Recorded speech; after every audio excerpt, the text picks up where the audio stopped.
मोहतरमा कविता मैडम निजामाबाद हल्के की उम्मीदवार है और मौजूदा एमपी भी वही है। जैसा कि आप जानते हैं, दो सारी रियासत में ऐसी शख्सियतें हैं जिन्हें बेहतरीन पार्लियामेंटेरियन अवार्ड मिला है। वो मेरे सदर मोहतरम बैरिस्टर असदुद्दीन अवैसी साहब है और दूसरी मोहतरमा कविता मैडम साहिबा है। और इंशाअल्लाह 23 मई के दिन एक तारीख फिर दोहराएगी। सारी रियासत तेलंगाना से दो अजीम शख्सियतें इंशाअल्लाह सारे रियासत में सबसे ज्यादा परसेंटेज वोटों से इंशाअल्लाह ये जीत दर्ज कराएंगे। और आप एक दिन 11 अप्रैल का हमें दे दीजिए। इंशाअल्लाह 5 साल की आपके लोगों के दरमियान ये लोग हमारी खिदमत करते रहेंगे और हमारे हर मसले। और हजरात, आप तमाम हजरात को इस बात से मैं मुत्तला नहीं बल्कि आपके इल्म की जो बात है वही बताना चाहता हूँ। 1-2 दिन पहले आपसे मुलाकात हुई थी मोहतरमा से, तो मैंने बताया कि मैं वो बहन से मिलने के लिए आया हूँ। पार्लिमानी इलेक्शन की उम्मीदवार जनाब मोहतरमा के कविता साहबा और मकामी MLA जनाब बिगाला गणेश गुप्ता साहब और जनाब शकील आमिर साहब MLA बोधन और KR सुरेश रेड्डी साहब साबिका स्पीकर आंध्र प्रदेश और तमाम स्टेज पर रौनक अफरोज अमायदीन और कायदीन और हाजरीन किराम, आज इलेक्शन के सिलसिले में मुनक़िद होने वाले इस जलसे में क्या हम लोग ये सारी बातें फरामोश कर चुके हैं कि गरीब लड़कियों की शादियों के लिए KCR साहब ने 1 लाख रुपए एक बच्ची की शादी के लिए दिया? क्या उसे हम फरामोश कर देंगे? और जब फरामोश नहीं करेंगे और ये सिलसिला जारी है तो आपको हमें बिला किसी सोचे समझे हमें ये याद रखते हुए अपना कीमती एक वोट KCR साहब की पार्टी के लिए, TRS के लिए, मोहतरमा कविता साहब के लिए देना है और तायद करना है। और इसी तरीके से बड़ों के लिए, ज़ईफों के लिए, माजूरों के लिए जो वजीफा दिया जा रहा है, हर घर में किसी न किसी को वजीफा दिया जा रहा है, क्या हम अपने बड़ों को जो वजीफा दिया जा रहा है हम उसको फरामोश कर देंगे? नहीं मेरे दोस्तों, यकीनन वो वजीफा याद रखेंगे और वो KCR साहब की मेहनतों का असर है। के कविता साहिबा मुअज़्ज़ज़ रुकन पार्लिमान निज़ामाबाद और डेवलपमेंट का दूसरा नाम मिस्टर डेवलपमेंट, रुकन असम्बली निज़ामाबाद अर्बन जनाब बिगाला गणेश गुप्ता साहब, तेलंगाना रियासत के वाहिद मुस्लिम मुंतखब नुमाइंदा हरदिल अजीज़ कायद जनाब शकील आमिर साहब, रुकन असम्बली बोधन, और इसी तरह स्टेज पर तशरीफ़ फरमा मजलिस इत्तेहादुल मुस्लिमीन के ज़िला व टाउन सदर और TRS पार्टी के अक़लियती कायदीन व हाज़रीन इकराम, अस्सलामु अलैकुम व रहमतुल्लाहि व बरकातुहू। मुख्तसरन अर्ज़ ये है कि आज पूरे मुल्क में एक किस्म की नफ़रत की फ़िज़ा को फैलाने की कोशिश की जा रही है। आप जानते हैं, साबिक़ में आप गौर कीजिए कि मोदी का एक नाम ले लेकर डराया गया वक्त से पहले, और 2002 के गुजरात के फसादात के बाद उनको ताज्जुब पसंद लोगों के अंदर हीरो बनाया गया। और मेरा मानना यह है कि वो मासूम बेकसूरों की लाशों पर ठहरकर वजीर आजम बन गए उसकी अरासी गफलत की वजह से। तो जब MP साहिबा को उसकी इत्तला मिली तो 1 घंटे के अंदर अंदर आपने उस गफलत बरतने वाले पुलिस ओहदेदार को मुअत्तल कर दिया, सस्पेंड करवाया उनको। ये है, आप 6 मुसलमान जलकर खाकिस्तर हो गए, आप आराम कर रहे थे, यहाँ एक बेकसूर की जान गई और इनको रहा नहीं गया, उसके ऊपर फौरन एक्शन लिए। उनमें और आप में ये फर्क है। बहरहाल आज एक बात भी फैलाई जा रही है, शकील आमिर साहब से भी हमने उस पर गुफ्तगू की कि ये जो 16 सीट TRS के जीतेंगे ये पूरे के पूरे ले जाकर BJP में जम कर देंगे, NDA का सपोर्ट करेंगे, ऐसी बात तशवीश ऐसी मुसलमानों में फैलाई जा रही है। तो मैं आप हजरात से दरख्वास्त करता हूँ कि इस बेचैनी को और इस तशवीश को आप अपने ज़रीन ख्यालात के मौके पर उसका इजहार करें कि किस तरह मुसलमानों के वोटों को फोड़ने के लिए एक साजिश की जा रही है। मैं सबसे पहले आपसे दरख्वास्त करूँगा कि जिस तरह साबिक़ में आपने पूरी रियासत को लेकर गंगा जमुनी तहजीब को बरकरार रखा, इसी तरह आगे भी वैसे ही करेंगे। और ये जो बीजेपी से मिलने की जो बात फैलाई जा रही है उसका आप कोई इसके अंदर जवाब देंगे? साबिक में भी दे चुके हैं, लेकिन उनके इत्मीनान के लिए जो लोग इस तरह की बात फैला रहे हैं। दूसरी मैं एक दरखास्त करता हूं, साबिक में भी आप जब पहली मरतबा हमसे आपकी मुलाकात हुई थी उस वक्त भी हमने आपसे दरखास्त की थी। उसके बाद आप प्रगति भवन में एक मीटिंग बुलाए थे, उसमें भी एक मुतालबा किया था कि ज़िले में आपके हल्के पार्लिमान में जितने उलमा हुफ़ाज़ है, जितने अइम्मा मौज़िनीन हैं, उनको आप प्लाट्स वगैरह फराहम करें। आपने उनसे कहा था कि डबल बेडरूम में उनका नाम शामिल किया जाएगा। मैं आपसे और एक दरख्वास्त करता हूँ कि रुकन हज कमेटी बनने के बाद हमको इस बात का अंदाज़ा हुआ कि हुज्जाज किराम को जो दुश्वारी होती है, आने के बाद उन्होंने रुदात पेश की कि जो हुज्जाज जाते हैं हज के लिए उनको भोजन से आए हुए हमारे भाई शकील भाई, हमारे फॉर्मर स्पीकर सुरेश रेड्डी साहब और तमाम मेरे मेहमान, क्योंकि टाइम नहीं है, बात करने वाले दो है मेरे पास। शकील भाई बात करेंगे, उसके बाद मैडम बात करेंगे, सुरेश रेड्डी साहब बात करेंगे। खाली 20-25 मिनट बाकी है। भाइयों और बहनों, आपसे गुजारिश है, जैसे हम इस मीटिंग में आ रहे थे हमारी ताकत इतना बढ़ गया, एक हफ्ता से हम सोच रहे कि 16 पार्लियामेंट कॉन्स्टिट्यूंसी में सबसे ज़्यादा मेजॉरिटी आना है, उसके लिए हम कोशिश कर रहे हैं। आप लोगों को देखने के बाद हमें ऐसा लगा हमारी जीत तो पक्की है, लेकिन ज़रूर इतना मेजॉरिटी हमको 16 में से सबसे टॉप मेजॉरिटी आएंगे।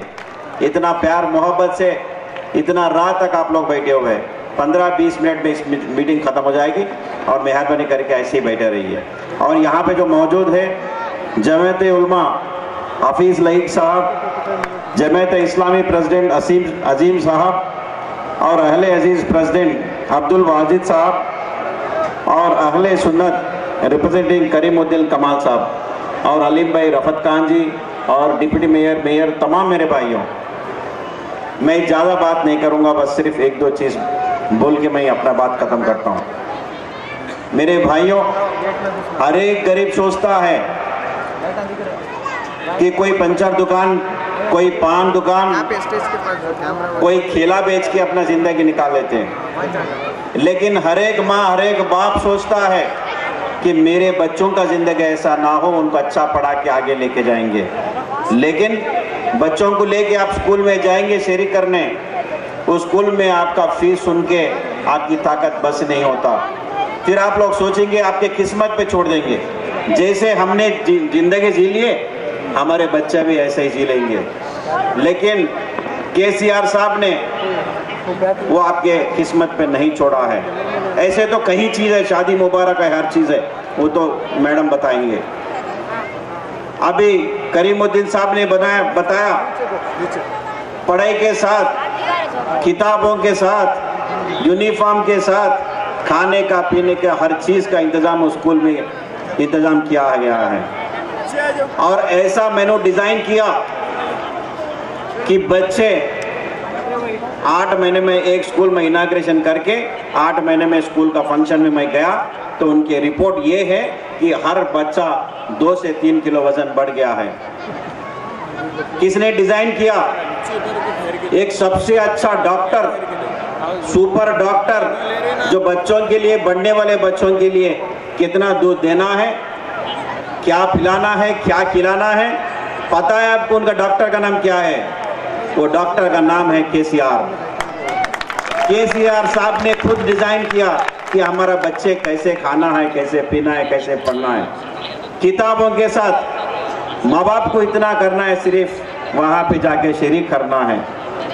आज खुश है उस स्कूल में, निजामाबाद में 12 स्कूल माइनॉरिटी स्कूल चल रहा है। एक सबसे बड़ा निजामाबाद में जो प्राइवेट स्कूल होगा शायद 1 करोड़ 2 करोड़ से बनाया होगा, लेकिन आज माइनॉरिटी स्कूल निजामाबाद में 18 करोड़ रुपए से एक स्कूल बन रहा है।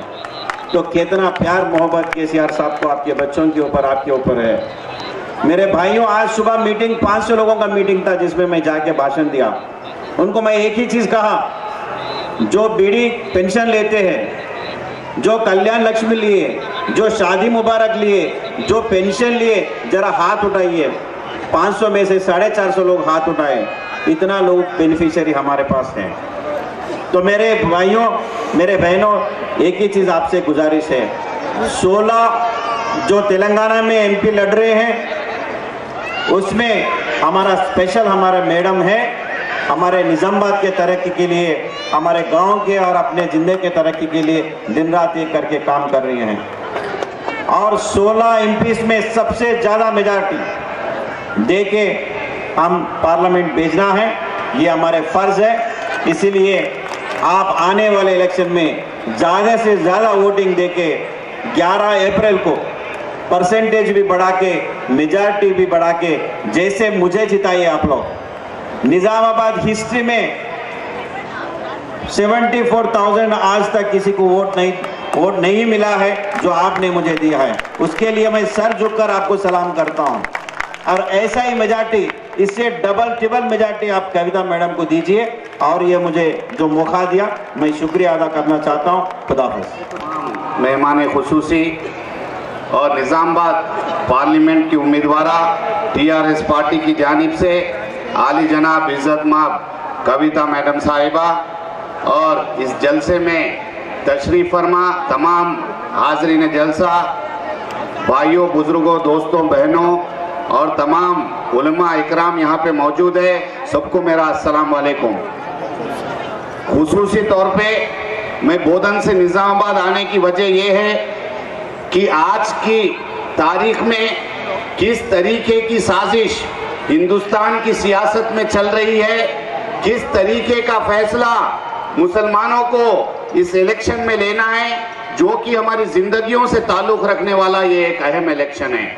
आप तमाम लोगों से मैं अदबन गुजारिश करना चाहता हूं कि पिछले 70 साल से जो कांग्रेस हिंदुस्तान पे हुकूमत की है, हमेशा मुसलमानों के साथ सिर्फ वोटों का इस्तेमाल के लिए मुसलमानों को इस्तेमाल किया गया।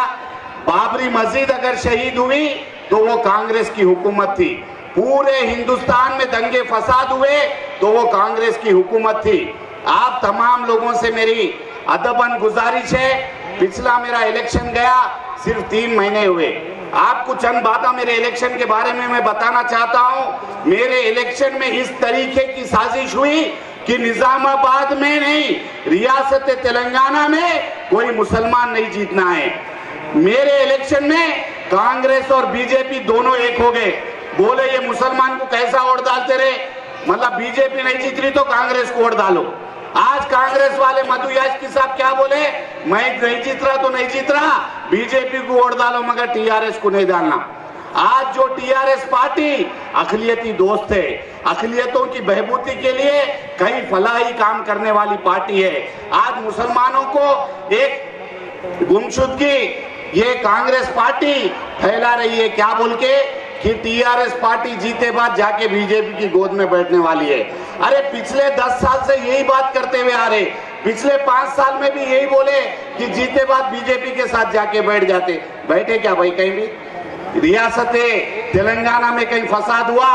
आज हमारी पिछली गुज़िश्ता बकरीद की ईदें 5 साल से हम लोग कर रहे, बाजू महाराष्ट्र रियासत है, उसके बाजू कर्नाटका रियासत है, वहां के रियासत के लोग आके तेलंगाना में कुर्बानी देके जा रहे। आज तेलंगाना के लोग अपनी पूरी शनाख्त के साथ, आज पूरे एक रुआब के साथ आज रियासत तेलंगाना में आज घूम रहे। ऐसी मुसलमान दोस्त रियासत में ये जो हमारी हुकूमत है, ये टीआरएस की हुकूमत है, आज बड़े बड़े बातें कर रहे। आज इनकी साजिश क्या है? मुसलमान वोट तोड़ो, मुसलमान वोट कांग्रेस को डालो और इधर से बीजेपी को जिता दो, इस तरीके की साजिश चल रही। भाइयों बहनों, मेरी आप तमाम लोगों से अदबन गुजारिश है, मेहरबानी करके इस साजिश का शिकार मत बनिए। एक बार यहाँ पे वो निशान बैठ गया, मैं बंद अल्फाजों में आपको बोलना चाह रहा हूँ कि वो निशान यहाँ पे बैठ गया, फिर निकलने वाला नहीं है। आप तमाम लोगों से मेरी गुजारिश है, निजामाबाद पार्लियामेंट में मुस्लिम वोट बहुत कीमती वोट है, मुसलमान वोट बहुत ही कीमती वोट है। अगर आपका वोट ये बहरूपिया कांग्रेस पार्टी को अगर जाएगा तो उसका नतीजा क्या आएगा? मेहरबानी करके अल्लाह ताला अक्ल सलीम हमको दिया, एक बार आप सोचिए। मैं आपसे वादा कर रहा हूं, जिंदगी में कभी बीजेपी के साथ टीआरएस पार्टी कभी मिलने वाली नहीं है, कभी ऐसी सोच भी केसीआर साहब रखने वाले नहीं है। अभी केसीआर साहब का दौरा निजामाबाद में हुआ था, आप ये निजामाबाद के दौरे में केसीआर साहब हर चीज बोले, कि भाई आप हिंदुत्व पे वोट मांग रहे, हम तो सेकुलरिज्म पे वोट मांग रहे। और क्या बोले, बीजेपी पार्टी में जो लोग हैं, क्या आप ही लोग हिंदू हैं? हम हिंदू नहीं है, हम हमारे भगवान को नहीं मानते, हम हमारे चीजें नहीं करते।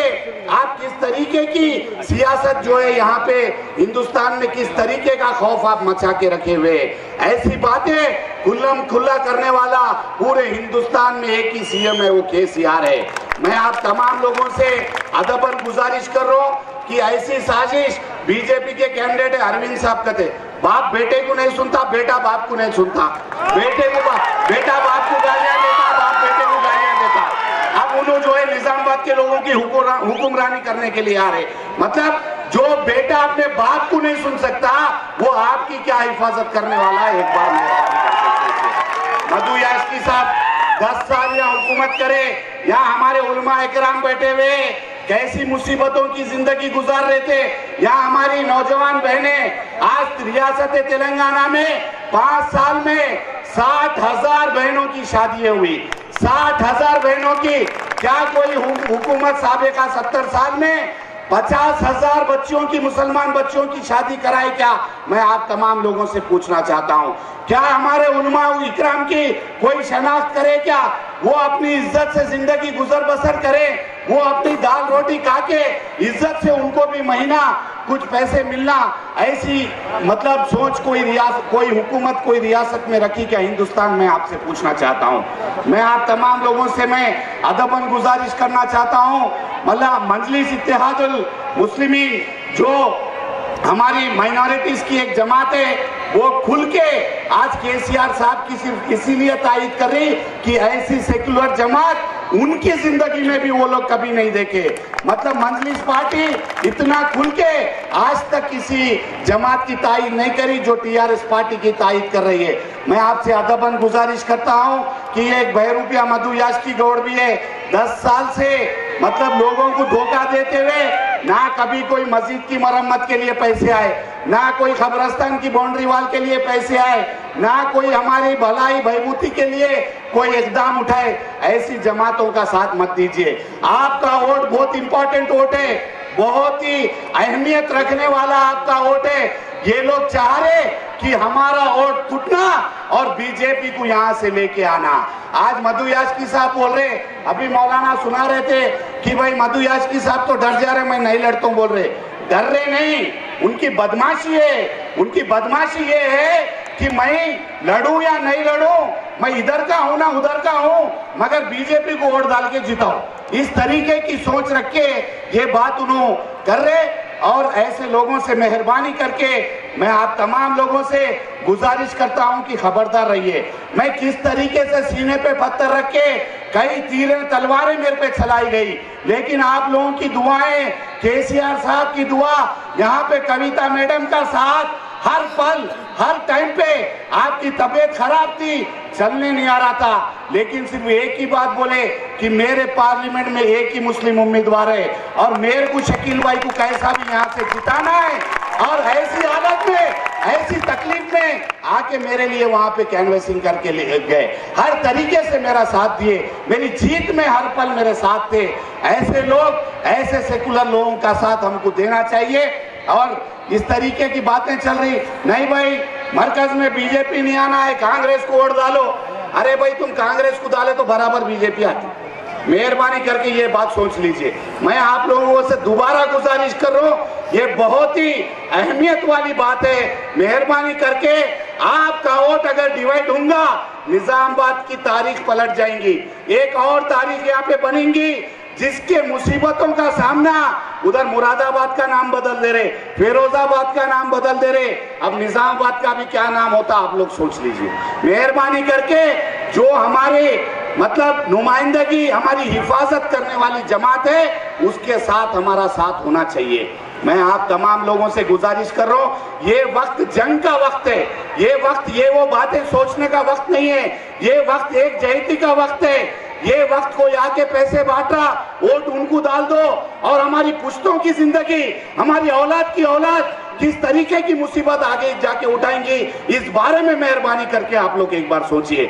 मैं आपसे हाथ जोड़ के आप तमाम लोगों से अदबन गुजारिश करता हूं कि वोट, एक भी वोट बिना तोड़े हुए कार के निशान को टीआरएस पार्टी जो हमारी अक़लियती दोस्त है, जो हमारी अक़लियतों की जमात है इस रियासत तेलंगाना में, उसको अपना वोट देके मतलब हमारी हिफाजत, हमारी औलाद की हिफाजत और हमारे रियासत की हिफाजत, हिंदुस्तान की हिफाजत के लिए मेहरबानी करके कार के निशान को वोट दीजिए। और मैडम के बारे में तो मैं बोल ही नहीं सकता कुछ, ऐसी अक़लियती दोस्त, ऐसी मोहतरमा जो अदब से सलाम करते हुए, हर वो उफ़ाज़ इकराम का ख्याल रखते हुए, हर वो शख्स का ख्याल रखते हुए कि भाई आइए भाई, आइए भाई, इस तरीके से इज्जत देते हुए, अपनी तकलीफ समझते हुए, एक ऐसी एमपी है, मेरे बोधन कॉन्स्टिट्यूंसी में 25 करोड़ रुपए का काम हुआ।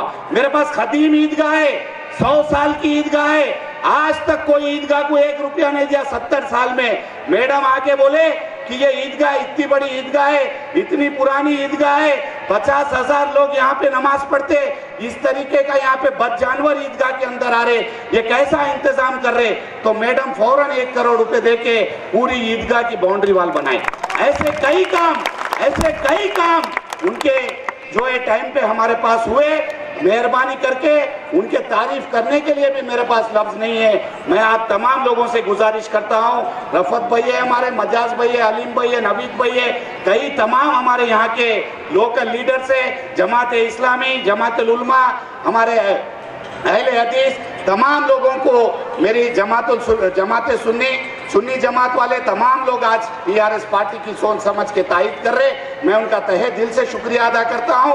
खुसूसी तौर पे नौजवानों का, मेरी बहनों से अदबन गुजारिश करता हूं कि आगे अपने आल औलाद की जिंदगियों के लिए अमन, चैन और अपनी तरक्की के लिए मेहरबानी करके कार के निशान को वोट दीजिए। अस्सलाम वालेकुम।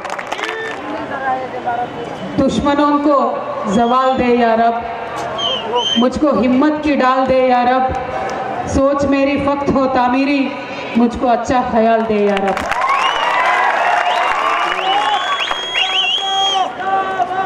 स्टेज पे आज हमारे जमात उलमा डिस्ट्रिक्ट प्रेसिडेंट मौलाना हाफिज लायक साहब हैं, जमात इस्लामी प्रेसिडेंट मोहम्मद अब्दुल अजीम साहब हैं, अहले हदीस के प्रेसिडेंट मोहम्मद अब्दुल वाजिद साहब हैं, अहले सुन्नतुल जमात के प्रेसिडेंट मौलाना करीमुद्दीन कमल साहब हैं, तेलंगाना जमायतुल कुरैश के फ़हीम साहब हैं, गफूर साहब हैं, शकील आमिर साहब हमारे एमएलए साहब बोधन से है, गणेश गुप्ता जी एमएलए निज़ामाबाद से है, और हमारे फ़हीम भाई एमआईएम के डिस्ट्रिक्ट प्रेसिडेंट हैं, साथ में हमारे सुरेश रेड्डी साहब जो यहाँ के सीनियर टीआरएस पार्टी के लीडर हैं, और हमारे अलीम भाई, तारिक अंसारी साहब, मेयर अम्मा, रफत खान साहब, और मंच पे बहुत सारे हमारे टीआरएस पार्टी के लीडर हैं। सबसे ज़्यादा इतने देर से बैठे हुए हमारे सारे बहनों को और हमारे भाइयों को, बुज़ुर्गों को मेरा सलाम।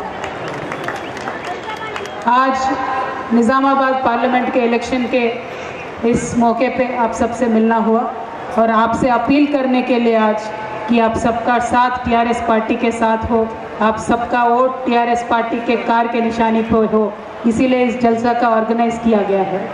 आज बहुत ही एक खास जलसा है क्योंकि सारे जमात आज खुल के एक ही स्टेज पे बैठ के केसीआर साहब के साथ देने का उन्होंने ऐलान किया, और मैं बहुत ही शुक्रगुजार हूँ आप सबका, तहे दिल से आप सबका शुक्रिया अदा करती हूँ, क्योंकि बहुत ही ज़्यादा इसने हमारा हिम्मत बढ़ा दिया। आगे चल के इलेक्शन में 15 दिन है, कहीं भी जाएंगे आपका दुआ साथ में लेके चलेंगे, आपका आशीर्वाद जो हमारे साथ है उसको लेके हम आगे बढ़ेंगे। आप सबका मैं बहुत बहुत शुक्रिया अदा करती हूँ। और आज हमारे भाई बहन जितने भी यहाँ पे आए हैं उन सबसे भी मैं चंद बातें कहना चाहती हूँ।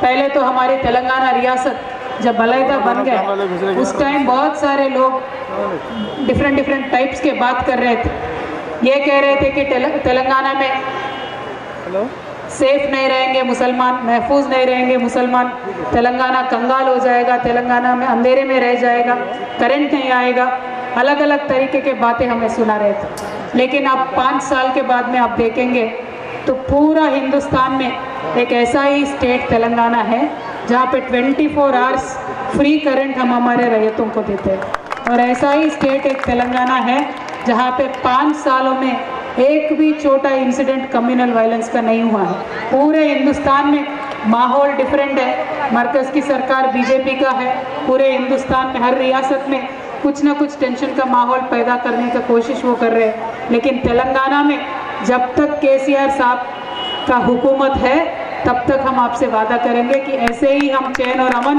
कायम करके रखेंगे। आज इलेक्शन आ गया तो हर एक पार्टी अपने अपने अलग अलग बातें सुनाते हैं।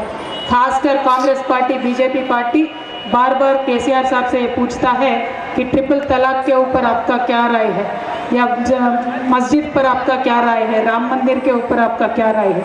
केसीआर साहब हमेशा एक ही बात बोलते हैं कि जो मजहबी हिंदू मामले हैं और मजहबी मुस्लिम मामले हैं, इन सबको भी मजहबी लोगों को बैठ के तय करना चाहिए। इसमें सियासतदानों का कोई भी रोल नहीं है। सियासतदानों का कोई भी रोल नहीं है। सियासतदानों का काम यह है कि डेवलपमेंट की बात करें, अक़लियतों के बलबूदी के लिए बात करें, अपने बच्चों के तालीम के बारे में बात करें, अपने एरियाओं के डेवलपमेंट के बारे में बात करें। और केसीआर साहब पिछले 5 सालों में बस यही करते आए हैं। और साथ में आपको मालूम है, जैसे सभी लोगों ने कहा है, स्टेज पे शकील भाई ने भी कहा है कि MIM के असदुद्दीन साहब ने खुल के TRS पार्टी का साथ दिया है। ये एक तरफा है। और दूसरी तरफ ये है कि केसीआर साहब ऐसे पहले शख्सियत है। असद भाई ने चंद्रबाबू नायडू के साथ काम किया, राजशेखर रेड्डी साहब के भी साथ काम किया, लेकिन किसी ने असद भाई को आज तक एक सेक्युलर लीडर नहीं कहा। सिर्फ और सिर्फ केसीआर साहब ने कहा आप हिंदुस्तान के बहुत ही बड़े इंटेलेक्चुअल्स में एक है और आप सेक्युलर लीडर है। क्योंकि हमारी नीयत साफ है, हमारी सोच साफ है, आगे वाले में जो अच्छाई है हम बिल्कुल बोल के रहते हैं, किसी से डरते भी नहीं है। और आगे चल के बहुत सारी ऐसी बात है, बकरीद के बारे में, जानवरों के कुर्बानी के बारे में शकील बहन जैसा कहा है कि जिस तरीके से आराम से यहाँ पे हम अपने सारे ट्रेडिशंस को, अपने सारे रिवायतों को अच्छे से कर सकते हैं, फेस्टिवल अच्छे से सेलिब्रेशन कर सकते हैं, उसके लिए केसीआर साहब हर साल अच्छा अरेंजमेंट भी करते हैं। और आप सबको भी मालूम है हमारे स्टेट का आज ऐसा हालत है कि महाराष्ट्र में 40 गांव के सरपंचेस ने रेजोल्यूशन बनाया और वो बोले कि हम तेलंगाना में हम शामिल हो जाएंगे, हमें महाराष्ट्र में नहीं रहना है, वहाँ पे ये सारे फैसिलिटीज़ नहीं है, हमें भी तेलंगाना में शामिल कर लो। इस तरीके का एक बातचीत तेलंगाना के बारे में आज पूरे मुल्क में चलता है। बल्कि मैं तो ये बोलती हूँ कि बैरूनी मुल्कों में भी तेलंगाना के जो रैयतों के बारे में स्कीम्स है उसके ऊपर आज डिस्कशन चल रहा है। जो हमने पूरे रैतु बंधु का प्रोग्राम किया है पर एकड़ 5000 देने का फार्मर्स को, इसके बारे में यूनाइटेड नेशंस जैसे ऑर्गेनाइजेशन में भी आज डिस्कशन चलता है। तो बोलना यह है कि जिस तरीके के काम तेलंगाना के रियासत में हुआ वो तो आप महसूस कर चुके हैं, देख चुके हैं। आज मरकज़ की सरकार के बारे में जो इलेक्शन होने जा रहा है तो इस बारे में हमें सोचना ये है कि आज भी किसी भी स्टेट में इंडिया में आप जाएंगे तो बात किसके बारे में होता है, स्पेशली गरीब लोगों के पास आप जाएंगे तो आज भी हिंदुस्तान का आज़ादी के 70 साल के बाद भी रोटी के बारे में, कपड़े के बारे में, मकान के बारे में आज भी डिस्कशन होता है। तो मुझे लगता है ये तो बहुत ही बदनसीबी की बात है। 70 साल के आज़ादी के बाद हमें अमेरिका के जैसा होना चाहिए, हमें लंदन के जैसा होना चाहिए, लेकिन आज भी हमारी बात बहुत ही छोटे से छोटे देशों के मुकाबले हम बहुत ही पीछे हैं, डेवलपमेंट में पीछे हैं, हर एक चीज़ में हम पीछे हैं। तो आगे इसको कैसे बढ़ाएं? जिस तरीके से तेलंगाना को हमने 5 साल में जो डेवलपमेंट के तरफ लेके जाने का काम किया है, कल को अगर कोई केसीआर साहब के जैसा लीडर मरकज़ में एक फेडरल फ्रंट बनाना चाहते हैं जिसमें ना बीजेपी हो ना कांग्रेस हो। शकील भाई हमारे बोल रहे थे कि हमने आज तक बीजेपी का साथ नहीं दिया और आगे चल के साथ भी नहीं देंगे, बल्कि मुझे कहना यह है कि जैसे तेलंगाना में बीजेपी को और कांग्रेस को बर्खास्त करने के बाद डेवलपमेंट आया है, कल को हिंदुस्तान में भी बीजेपी को, कांग्रेस को हटा के घर में बिठाएंगे तो ही एक हिंदुस्तान को डेवलपमेंट होने का कोई उम्मीद है। इसीलिए केसीआर साहब चाहते हैं कि फेडरल फ्रंट बनाए जिसमें सारे रियासतों के अलग अलग रीजनल पार्टीज जो है उनको साथ जोड़ के सरकार बनाना चाहते हैं। उसके लिए हमने मेहनत करना शुरू किया है। मेरी आपसे इतना ही गुजारिश है, तेलंगाना में हमारे 17 सीट है, उसमें तो एक हमारा ही है, असद भाई का है, बराबर वो जीतेंगे और साथ में ही रहेंगे। और 1 सीट ये है और 16 सीट ऐसे है कि हम पूरे तेलंगाना में हैं और 16 के 16 सीट अगर आपके दुआओं से जीत के जाएंगे तो केसीआर साहब की पॉलिटिकल स्ट्रैटेजी ये है, तेलंगाना से 16 हमें मिलेंगे और बाकी के रियासतों से 116 हम उसको बना सकते हैं। यहाँ से आप 16 देंगे, वहाँ हम जाके 116 बनाएंगे और आगे चल के सरकार बनाने के लिए भी कोशिश करेंगे। अल्टीमेटली एक ही सोच ये है कि ना बीजेपी हो ना कांग्रेस हो, इन दोनों पार्टियों को हमने बहुत सी मौका दिया है 70 सालों में, लेकिन दोनों पार्टियों ने भी किसी के लिए काम नहीं किया है। तो आगे चल के बस यही काम करना है जो हमने तेलंगाना में किया, इन दोनों पार्टियों को बर्खास्त करना है, घर में बिठाना है और रीजनल पार्टीज को मिला के सरकार बनाना है और आगे हमारे देश को लेके जाना है। बस यही काम करना है। इसीलिए आज आपके दुआ चाहते हुए, आपके सपोर्ट चाहते हुए मैं यहाँ पे आई हूँ। और इस बार भी पार्टी ने दोबारा मुझे निज़ामाबाद के पार्लियामेंट सेगमेंट से MP सीट को लड़ने के लिए यहाँ पे खड़ा किया है। और पिछले 5 सालों में आपने मुझे मौका दिया, जिताए, मुझ पे एतमाद किए और मुझे दिल्ली आपने भिजाया। जितने भी मौका पार्लियामेंट में मिले, चाहे हमारे हल्के के मसले हो, चाहे मुल्क के कोई बात हो, चाहे कोई भी पॉलिसी मैटर्स हो, सबके बारे में पार्लियामेंट में मैंने अपनी आवाज़ उठाने की कोशिश किया है। और साथ में लोकल इश्यूज़ जितने भी हैं, चाहे हमारे मस्जिद के इश्यूज़ होने दीजिए, हमारे कम्युनिटी के इश्यूज़ होने दीजिए और हल्के के जितने भी इश्यूज़ हैं, लोकल इश्यूज़ पे भी मैंने काम किया। हमारे सारे MLAs को साथ में लेके काम किया। जो मैंने काम किया, जो हमारे MLAs ने काम किया, आपके सामने है। जो पार्लियामेंट में हमने किया वो भी आपके सामने है। तो मैं चाहती हूँ आप दोबारा मुझे एक बार मौका दीजिए, आप मुझे दुआ दीजिए, साथ दीजिए, बराबर हम आगे चलेंगे और इससे भी अच्छा काम करने की कोशिश करेंगे। आप सबका मैं शुक्रिया अदा करना चाहती हूँ। काफ़ी देर से आप लोग इंतज़ार में हैं, इलेक्शन का मामला है, एक मीटिंग से दूसरे मीटिंग चलते चलते काफ़ी देर हो गई। माफ़ी चाहती हूँ। बिल्कुल इशारा काफ़ी है, समझ में आ गया। हमारे शकील भाई बोल रहे हैं, उनको कह दीजिए आप कि वोट डिवाइड मत कीजिए। वोट डिवाइड करने के लिए कोई कायद होगा तो डिवाइड होगा ना, वोट तो डिवाइड करने का मामला ही नहीं है, तो हालत ऐसा है तो डिवाइड नहीं होता शकील भाई। लेकिन समझती हूँ मैं इनके जज्बात को, क्योंकि जिस तरीके का इलेक्शन इन्होंने निपटाया है, बहुत ही मुश्किलों से गुजर के आए हैं, इसीलिए वो डर थोड़ा क्या बोलते हैं कंसर्न भी है। लेकिन हम आपसे गुजारिश यही करते हैं कि आपने काम देखा है केसीआर साहब का और हमारा सपोर्ट कीजिए। और जो हालत है मुल्क में, जो हालत है अपने रियासत में, ये सियासी माहौल को समझिए, समझ के वोट TRS पार्टी को दीजिए। ना ही आपको देना है, लेकिन बाकी सबको समझा के भी TRS पार्टी को वोट दिलाने का काम करने का मैं आपसे गुजारिश करती हूँ। और ये पूरा जलसे को ऑर्गेनाइज करने में हमारे मजाज भाई है, अनवर है, मुजाहिद खान है, दंडू शेखर अन्ना है, सभी लोगों ने काम किया है। और अलीम भाई खासकर बहुत ही मेहनत करके 2 दिनों में ये पूरा ऑर्गेनाइज करने का काम किया है। आपका मैं बहुत बहुत शुक्रिया अदा करती हूँ। और बस इतना ही कहना चाहती हूँ कि तेलंगाना के नाम पूरे मुल्क में हो, ये एक इलेक्शन वो डिसाइड करने वाला है। तो हमारे तेलंगाना के नाम, हमारे केसीआर साहब के नाम, हमारे असद भाई के नाम पूरे मुल्क में रोशन होने का ये बहुत अच्छा मौका है। तो इस मौके पे आप हमारा साथ दीजिए, हम तो ज़िंदगी भर के लिए आपके साथ हैं। Thank you. जय तेलंगाना, जय तेलंगाना। कार की निशानी पे निशानी को